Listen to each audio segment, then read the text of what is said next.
Good evening, I'm Claudia Czerwińska and you're watching World News Tonight. Thursday, we'll see the French president meet with the Polish prime minister and Polish president just days after trilateral talks that took place in Paris. This could be a significant move toward ending the war in Ukraine. That's one of our main stories tonight. We'll return to it in just a minute. But first, let's take a look at tonight's headlines. The U.S. announces a $20 billion loan to Ukraine funded by seized Russian assets. A Polish national is set to head Lithuania's interior ministry. NATO drills in full swing near the Russian border. Poland is floating the prospect of possible Ukraine peace talks over the coming months as the country ascends to the rotating EU Council presidency. TVP World can confirm tonight that a Ukraine peacekeeping force may also be on the table. Our chief political correspondent, Aaron Daman, has more. A hopeful message of peace from Polish Prime Minister Donald Tusk.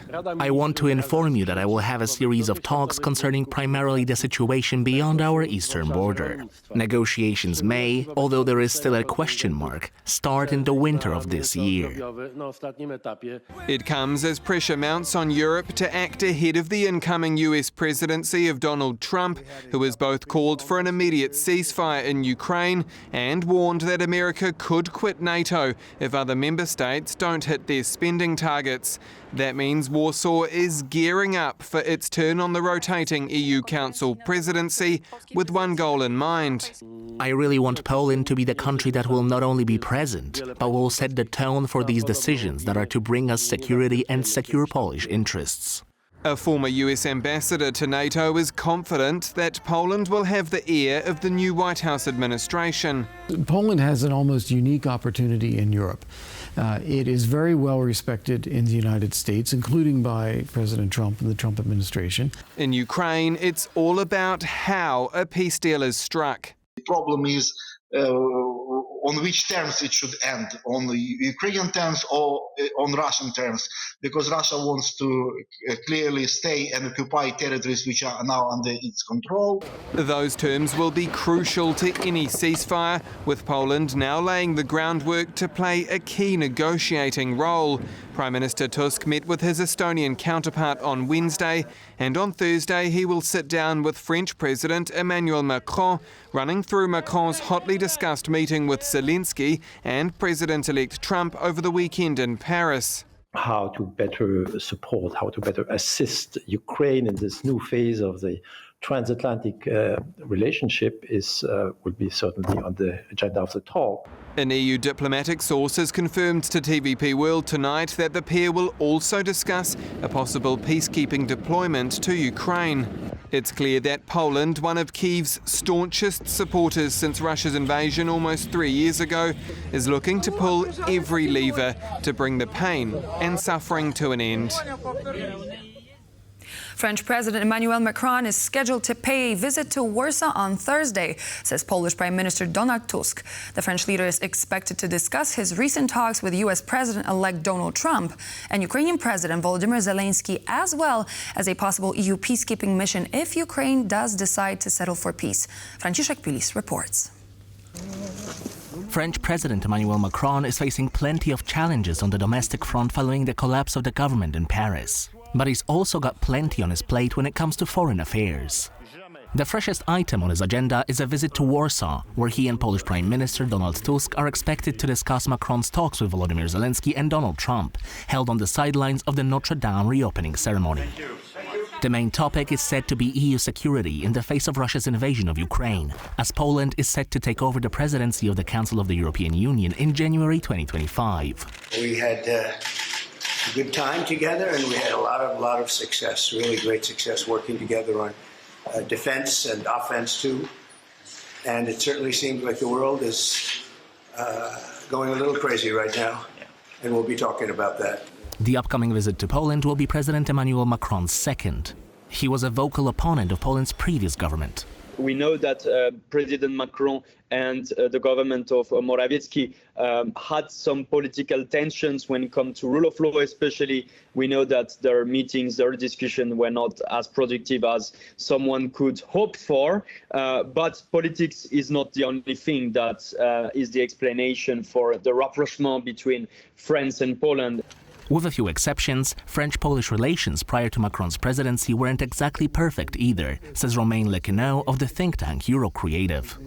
During the presidencies of Jacques Chirac, during the presidency of Nicolas Sarkozy, as well to some extent of François Hollande, there was a clear lack of interest. There was a clear lack of understanding as well of Central Eastern Europe in Paris. And one of the most important and symbolic illustration was that France for a long time has ignored the alert from Central Eastern Europe, from Poland, when it comes to the threatening behavior of Russia. Now, however, it seems Paris has learned its lesson, placing the utmost importance on Poland ahead of its takeover of the presidency of the Council of the European Union. The United States says it has wired Ukraine $20 billion. The assistance package is funded by profits reaped from seized Russian assets. Piotr Miszczuk has this report. While Ukraine is bouncing back after another Russian drone strike, the country's biggest aid donor, the US, has yet again provided it with extra money, this time as part of a joint loan deal struck with other G7 countries. Through creative policymaking and the unity of the G7, we are sending an unmistakable message of resolve by making Russia increasingly bear the costs of its illegal war instead of taxpayers in a coalition. The US has thus covered its part of the aid effort, amounting to $50 billion, with payments from other signatories expected to start flowing in by the end of the year. The loan deal was agreed upon in June in a bid to take the financial burden off the shoulders of Ukraine's allies, as it will be paid back over 30 years with interest generated by frozen Russian assets. The message is also that it's not the European taxpayers that are paying for the damage that Putin is causing with his war of aggression, but it is Putin. Because it is the windfall profits from the immobilized assets in Europe that are serving this 50 billion loan for Ukraine. The loan deal is brokered by the World Bank, which means the funds cannot be used for military purposes. But that's true only in theory, according to Professor Taras Kuzio of the National University of Kyiv-Mohyla Academy. There are always going to be indirect military needs because pensions of wounded soldiers or killed soldiers, going to families, wages paid in factories that produce military equipment. But with the total military and financial assistance amounting to more than $220 billion in allocated funds, according to the Kiel Institute's figures, Ukraine might get an advantage on the battlefield, claims Professor Taras Kuzio. Russia is relying on very bad military technology from Iran, North Korea, China, which is very poor quality, whereas Ukraine is building a defense complex with Western support, which is cutting edge, which is there's nothing as good as that even in NATO. However, the situation is likely to change once Donald Trump takes over as the US head of state. In a recent interview, the American president-elect reiterated that Ukraine should likely prepare for less US aid. This would put more pressure on Ukraine's other allies in the NATO bloc. We must do more than just keep Ukraine in the fight. We must provide enough support to change the trajectory of this conflict once and for all. But Ukrainian Finance Minister Serhiy Marchenko believes that Ukraine has enough funds and weapons to resist at least until the first half of 2025, should the White House pull the plug on assistance packages. But as Ukrainian top officials have said on numerous occasions, international aid for Kyiv is sorely needed. The leader of the rebel coalition that toppled Bashar al-Assad's regime in Syria has vowed to hunt down and prosecute Syrian war criminals. He is asking foreign countries to hand over suspects to the Syria's new interim government. Our correspondent Oz Kataji is in the Syrian capital of Damascus with more.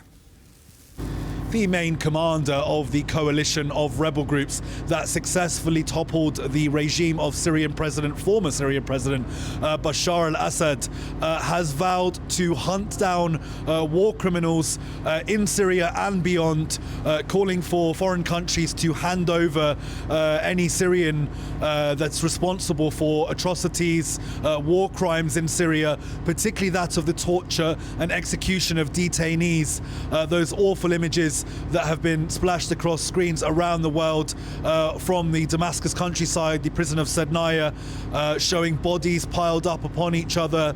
Many thousands have thought to have been executed in Bashar al-Assad's prisons over the course of the 13-year civil war. Now, TVP World travelled into Damascus early on Wednesday morning, travelling from the northwest of the country in Idlib down to the capital city in the south of the country, following much of the route that the rebels took in that lightning-fast 13-day offensive down from Aleppo towards Hama, towards Homs. There's much that we can say about this. One of the things was notable how there were many armoured vehicles. I counted more than 30 armoured vehicles abandoned on that road that showed little sign of fighting and looked more like they'd been abandoned because they'd run out of fuel. Now, there is a critical fuel shortage here in Damascus, so that has clearly played a role in this, with reports that many soldiers did not fight and fled. There has now been a general amnesty issued by the leader of HTS, Abu Muhammad al-Jawlani, who has issued the amnesty for conscripts, but again, he has vowed not to pardon the officer class, those responsible for the worst atrocities here in Syria. There's also been great concern in the international community about how minorities will be treated under this Sunni Islamist coalition that is now assuming control of the country. Well, I'm here in the capital, Damascus, and behind me you'll see Christmas decorations are up right outside the hotel that TVP World is staying at. So look, there's a lot to be said about this. There's a lot more to come, and there is a lot to be skeptical of in the statements of Abu Muhammad al-Jawlani.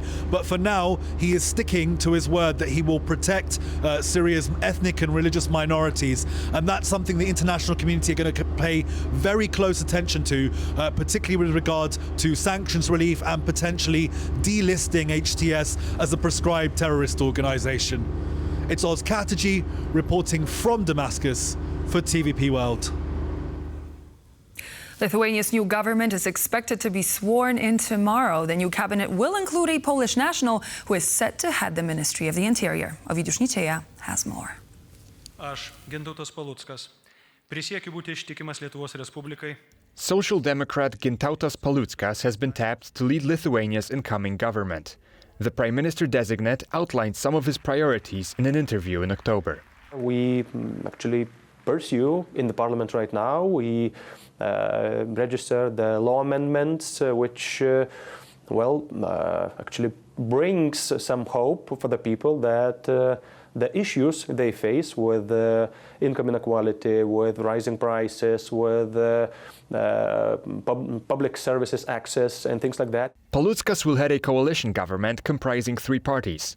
It includes the Social Democratic Party, which is considered to be center-left, the Union of Democrats for Lithuania, also characterized as center-left, and the Don of Nemunas, which is described as populist, nationalist, and mildly Eurosceptic. The last party is seen by some as controversial. The leader of the Don of Nemunas has stirred controversy with what critics have called anti-Semitic remarks. A big protest against the new ruling coalition took place in Vilnius in mid-November. I'm here because of the Dawn of Nemunas, broken promises to voters, anti-Semitism, ruining Lithuania's reputation abroad. History is repeating itself. Politicians are using hate to score points, stoke anger, gain power and threaten not just our national security, but humanity itself. Lithuania's incoming Prime Minister, Gintautas Paluckas, was formerly the head of the Social Democratic Party between 2017 and 2021. The opposition argues he has limited experience in executive positions. In Lithuania, ministers are appointed by the president. The main picks include the incoming defense minister Dovile Shakaliene, a psychologist and former journalist, the future Minister of Foreign Affairs Kęstutis Budrys, currently the President's National Security Advisor, and the designated Interior Minister Władysław Kondratowicz, a member of Lithuania's Polish minority. He plans to increase border security in his country. We will continue to modernize our borders, creating and building new systems. We will continue to expand defense on the border with Belarus, as well as Kaliningrad, because there is also a threat of a similar hybrid attack from there. Since 2021, Lithuania, like neighboring Latvia and Poland, has faced an influx of migrants trying to illegally cross its border. The authorities in these countries say these efforts, allegedly orchestrated by the Belarusian regime, amount to hybrid warfare. We need to improve security and invest in our country's civil defense because of the hybrid attacks we've been facing and continue to face. The program of the new government will have to be approved by the parliament before the new cabinet is sworn in. The two largest private television stations in Poland, TVN and Polsat, will soon get special protection from the state. Prime Minister Donald Tusk announced earlier today that the two broadcasters will be included in the list of strategic companies to protect them from being purchased by anti-democratic entities. The move comes after reports of increased Russian meddling in elections in Europe. Kazimierz Łysiak has more. If the recent elections in Georgia, Moldova and Romania are anything to go by, foreign election interference in Europe is no longer just a veiled threat. Russia is doubling down on using disinformation to sow chaos in the West, and now the Polish government is taking steps to protect the Polish media space. I've decided to include TVN and Polsat television stations on the list of entities subject to state protection and oversight. They will be among other strategic companies and will be protected, for example, against the takeover that could threaten Poland's national interests. Inclusion in the list means that the owners of TVN and Polsat won't be able to sell their companies without government approval. The two stations, along with the public broadcaster TVP, are some of the biggest news providers in Poland. The announcement from the Polish Prime Minister comes only days after the results of the Romanian presidential election were annulled by the court due to intelligence reports of substantial Russian meddling. We have seen a massive boots machine, around 600,000, pushing for Călin Georgescu. Which doesn't place both candidates or all the candidates on the same position, on the same startup. Far-right Călin Georgescu grabbed a surprising lead in the first round of the Romanian election. With his anti-Kyiv views, Georgescu's victory could potentially mean a massive policy change for one of the biggest EU members bordering Ukraine, all because of a social media campaign. Protecting the information space has therefore become just as important for the EU as defending the physical borders. Information security will be one of Poland's top priorities during its upcoming presidency and the Council of the European Union. If you want to counteract, now you have to understand how they work. So the monitoring and following sources and activities mainly online, I mean social media and internet, that give you many answers how it is orchestrated. According to media reports, TVN is now up for sale due to its parent company, Warner Bros. Discovery, experiencing financial difficulties. A Hungarian media outlet, TV2, with ties to Prime Minister Viktor Orban, has been mentioned as a potential buyer. The inclusion of TVN on the list of Polish strategic companies could prevent that purchase from taking place. It's important to note that these regulations are not meant to limit the independence of these TV stations like Polsat, the one you can see behind me, but they are meant to protect them from any potential aggressive takeovers from any bad foreign actors, especially in the context of recently increased Russian hybrid warfare tactics. From Warsaw, TVP World, Kazimierz Łysiak. 2,000 NATO troops from Estonia, France, the United Kingdom and other allied countries are taking part in maneuvers near Estonia's border with Russia. The aim of the exercises is to practice the rapid deployment of forces as well as deterring a possible Russian aggression. Our defense correspondent Marek Steele reports from Estonia.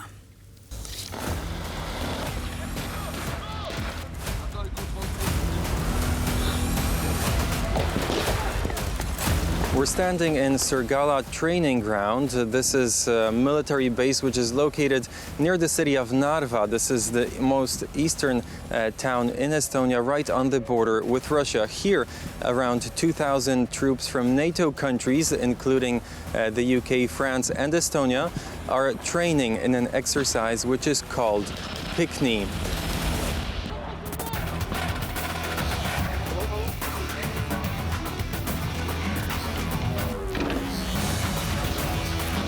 It seems that having this exercise right on the border with Russia in Estonia sends a message to possible adversaries to Russia that NATO will defend every inch of its land. Marek Steele, TVP World.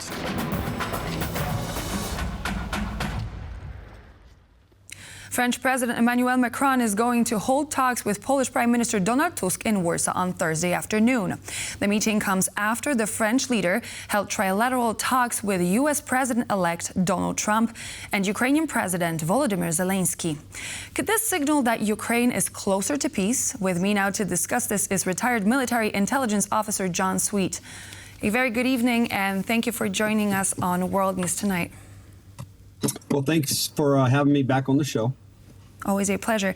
So as we were looking at the meeting which took place over the weekend, there are no details revealed as to what's been said. But what do you think is the outcome of that meeting? Are Macron, Zelenskyy and Trump actually getting onto the same page? They may be trying to get on the same page, but the problem is that the actors, in this case, Putin and Zelenskyy, are not on the same page. Putin is not going to give up the annexed territories or Crimea, and Zelenskyy is not going to accept him retaining that. So they need to focus on reality, not necessarily what they want. Mm-hmm. But you mentioned that they're not on the same page, and we did actually hear from the Kremlin. There was a phone conversation that was held between Viktor Orban and Vladimir Putin, and according to the statement which we saw on Kremlin's website, I quote, "Destructive stance of the Kyiv regime continues to rule out the possibility of a peaceful resolution of the conflict." Do you think that President Trump is going to be able to convince Putin to agree to a compromise? How likely is that? I just, quite frankly, I don't see a compromise that's going to satisfy either one of the actors. There's too much at stake. Putin has put everything into Ukraine now by not reinforcing Syria. He's lost access to the Middle East, into North Africa. All of his eggs right now in Ukraine. I just don't see how Putin's going to compromise Ukraine. So do you think that Ukraine is actually willing to give up territory or, for example, look into having a demilitarized zone along the demarcation line? I mean, we heard about the land for peace concept. How likely do you think that is? And do you think that Ukrainians are actually going to agree to that after fighting for so long? We've heard that. I haven't heard anything from President Zelenskyy in the past 3 years to indicate that he's going to be willing to trade territory with Putin. And then the one piece that we're forgetting is that Ukraine occupies most of the Kursk Oblast in Russia. So how are we going to work with that? There's a lot of what ifs right now. And right now the envoy, General Kellogg, is working on a proposal. He's gathering the facts and seeing what his left and right limits are. His challenge is he has to convince his boss, President-elect Trump, of one thing, while at the same time getting the Russians on board and then convincing Ukraine. It's a difficult task, but we'll see how it works out. Do you think that we are to expect some sort of an answer from Russia? As when we're looking at all the meetings that are taking place, there's definitely a movement. We're not 100% sure as of what's being said during those meetings, but only recently, only minutes ago, we received information from Reuters that Russia could launch another experimental hypersonic ballistic missile in Ukraine in coming days, but Washington does not consider the Oreshnik weapon a game changer in the war. How likely do you think that we're actually going to see that sort of a military response?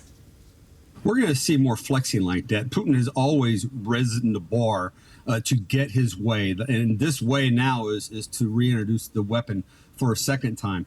But I remind your audience that since Putin has been in office, how many ceasefires, how many peace proposals has he honored that he's actually signed? And I think the answer is none. So it's all about buying time. It's all about flexing. It's all about trying to get the West to submit. Putin doesn't have any leverage right now. The leverage is his capability to threaten the use of nuclear weapons or intercontinental ballistic missiles who can carry ballistic missiles. But that's what it is. He doesn't possess leverage. His conventional military is losing terribly, 750,000 casualties to date. He's hiding behind a nuclear wall. And the U.S. and the West is going to have to come a little stronger at him, I think. So what do you think, based on what you said a second ago, what do you think would have to happen for Vladimir Putin to actually consider that maybe it's time? Because some experts are pointing in the direction of him actually taking time to back off, regroup, and then try and attack again. What would have to happen for Vladimir Putin to actually consider peace talks? I think that's exactly what he'd probably do. It's just buying time. Look, President Zelenskyy yesterday said there are 800,000 Russians that were in Ukraine right now. You have to be able to affect that. And if he being President Zelenskyy, can gain access to U.S. weapons, particularly the precision deep strike weapons, and he can go after those troops, their equipment, in occupied Ukraine, but also within Russia, to include the North Korean troops that are there and the Chechen troops that are there. If he can inflict interdiction upon those forces and give Ukraine some maneuver space, some breathing room to begin a counteroffensive, I think that puts Putin on his heels and it brings him to the table quicker. I think what they need is really more of an Israeli approach to Hamas and Hezbollah than the approach right now that they're doing with Russia. And that means winning, defeating Russia. What do you think? We've had Kurt Volker from the Center for the European Analysis and a former U.S. ambassador to NATO who said here on TVP World, I quote, Ukraine must be in NATO. Putin is patient. He will rebuild and attack again, just as I said a second ago. NATO is the only way to stop him, end quote. Do you think that with how things are now, NATO and EU memberships for Ukraine are a viable option? I think they are a viable option. It sends a message. It sends a strong message to Putin that they're going to provide support in the outgoing years. Okay, but in order to get the support in the outgoing years, you have to push Russia out of Ukraine today, and then bring Ukraine into NATO, and that will provide lasting peace. Okay, whether Putin remains in charge of his regime or not at the conclusion of a defeat in Ukraine is up to the Russians. But the only way you're going to have peace and stability is not going to be through a ceasefire. It's going to be through NATO and Article 5 protection. And Putin understands that.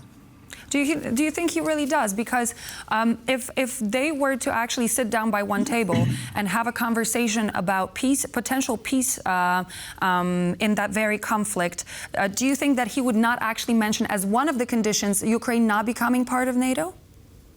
He's mentioned that condition many times, but at the end of the day, let's look at what has become part of NATO. The war in Ukraine has brought in new members. It's brought in Finland and Sweden, two aspects that he did not consider at the outset of the war. No, he doesn't want Ukraine to be part of NATO, but that's always been a ruse for what he really wants. And what he really wants is to control Ukraine. Hiding behind a NATO excuse, hiding behind a neo-Nazi excuse has been justification. But at the end of the day, he wants to physically occupy Ukraine and own it. This has become personal. All of his eggs are in one basket. Ukraine is his end state. As we mentioned here earlier in the program, President Macron is going to meet with Prime Minister Donald Tusk and Polish President Andrzej Duda tomorrow. This comes after the trilateral meeting which took place in Paris. And Politico says that Macron is actually meant to talk to Mr. Tusk about the deployment of Western peacekeeping forces in Ukraine after the war is over. Do you think that a mission like this is possible on the Ukrainian territory? Well, I think it's possible, but again, the key words you just got through saying were after the war is over. I don't see UN forces, I'm sorry, not UN, I don't see NATO forces being introduced into Ukraine prior to the war being over. There may be a DMZ at some point, and where the line is drawn on what side Russia is on, what side Ukraine's on, in possibility of forces from NATO being in those areas. But I don't think they'd be considered NATO forces. They would have to be considered bilateral security forces, because, again, I don't think Russia would accept, under any terms, NATO forces on Ukraine territory. Definitely a lot will be happening around the talks. We know that Poland is taking over the EU Council presidency. That is going to be a big step, possibly when it comes to support for Ukraine as well. There's going to be the meeting of President Macron with Polish officials as well. So there will be a lot to talk about. I hope to have you back in the studio to talk some more on this. John Sweet, retired military intelligence officer, joining me now. Thank you. Again, thanks for having me back on the show. Pleasure.